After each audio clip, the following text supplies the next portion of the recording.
I am utilizing the Bit Integrations plugin to establish a connection between these two platforms.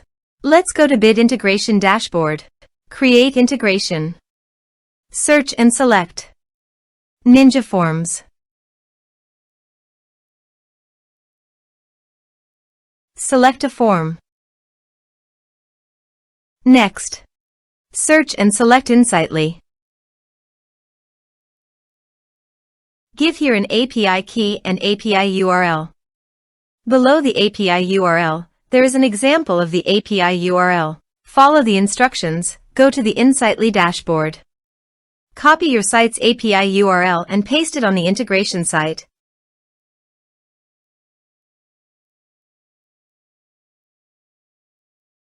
To obtain the API key, please navigate to the Insightly dashboard. Click on the profile, then navigate to the user settings. Scroll down, copy the API key and paste it on the integration site.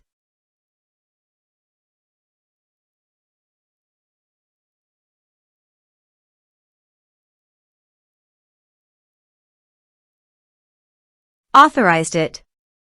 Authorization is successfully done. Next, choose an action. Map the respective fields.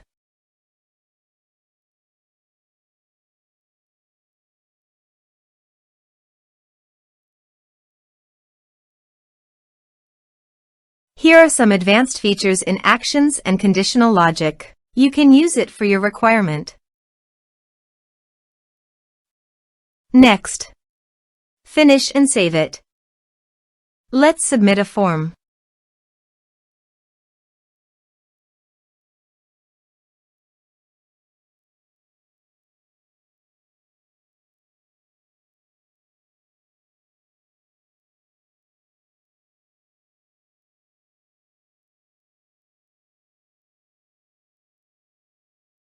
Click on Send Message.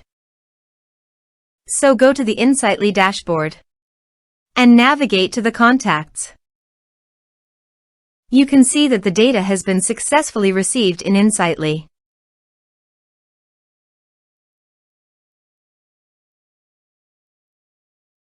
Thanks for watching.